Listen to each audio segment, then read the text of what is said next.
So I had a feeling since I watched him move from Los Angeles to Palm Beach and enter Trump's little MAGA utopia island, that Sylvester Stallone might be quite aligned politically with Donald Trump. We always knew he was conservative. We never really knew how much, though he kind of kept it close to the vest. He's still very much a working actor in Hollywood. But it was finally confirmed last night when it came out on X, and I was just in awe of this. One of my favorite celebrities apparently is MAGA. Take a listen. We are in the presence of a really mythical character. Nobody in the world could have pulled off what he pulled off, so I'm in awe. When George Washington defended his country, he had no idea that he was going to change the world. Because without him, you can imagine what the world would look like. Guess what? We got the second George Washington. Congratulations!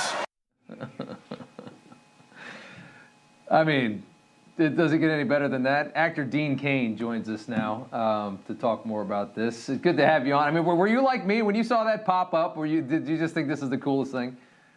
I did. I mean, you know, Stallone is obviously a legend, and Rocky is a legend, and there are some serious parallels between President Trump and Rocky Balboa. There's no question. All the shots that they've given to Trump, all the lawfare that he's taken, all that he's gone through, and he still keeps coming back. So I was very happy to see this. You know, there's a lot of closet conservatives hiding in Hollywood, but you know, it's becoming a little bit more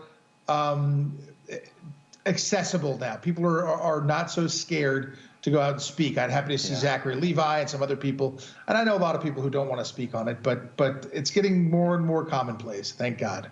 Well, if I was in Hollywood and I was making good money, I'd be terrified to speak out, because I mean, you can go from making a fortune to being, you know, homeless. It can happen that fast with the way they work. Joe Rogan mentioned last week, or maybe it was this week, but he mentioned how many actors and artists had messaged him thanking him for the endorsement of Trump, saying that they wish that they could do the same. Isn't that just so sad?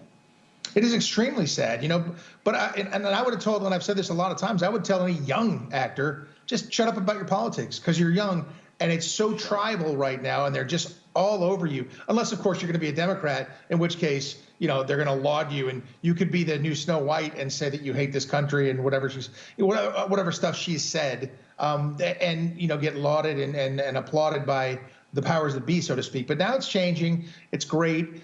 Listen, you don't have to be political if you're an actor, but if you have that desire, by all means. And I did, obviously, and I do still. So I obviously speak on it all the time. But people would say it might have hurt my career. Some people say it doesn't. I don't know. I sound like Trump now. Yeah. Yeah. I love it. You know, I mean, I always thought, I mean, most actors don't say anything, and you wonder if you're not saying anything. In my mind, it might mean that you're not a lefty anyway if you're not saying anything, because they welcome it if you are. Let's talk about Eva Longoria for a second, who was all in on Kamala Harris. She's moving her family out of the dystopian United States. And one of the weirdest statements about it I've ever heard. She said even before the pandemic, it was changing. The vibe was different. And then COVID happened and it pushed it over the edge. Whether it's the homelessness or the taxes, it just feels like this chapter in my life is done now. So hang on a second. And she says the shocking part is not that he won, that he's a convicted criminal that spews so much hate, blah, blah, blah, holding the highest office. So she complains about high taxes, homelessness, and COVID, and then says Trump won, and that's the last straw. That makes no sense.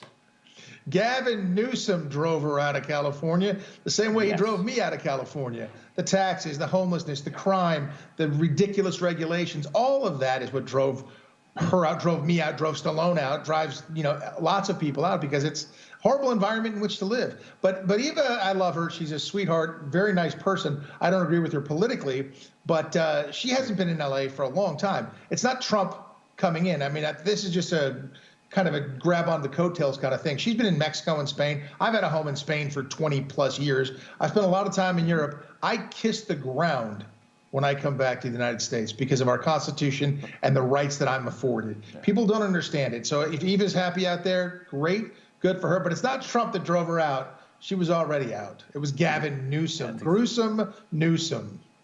Gruesome Newsom, yeah, a statement that made no sense whatsoever. Dean Cain, good to see you as always. Thanks so much. Rob, it's a pleasure, sir. You know, everybody's reporting the same stories, the same spin. You turn the channel, it's always the same. But not us. We're different. We report the real news. No spin, just the facts. Turn to us, and you won't turn back. Tune in to Rob Schmitt tonight on Newsmax.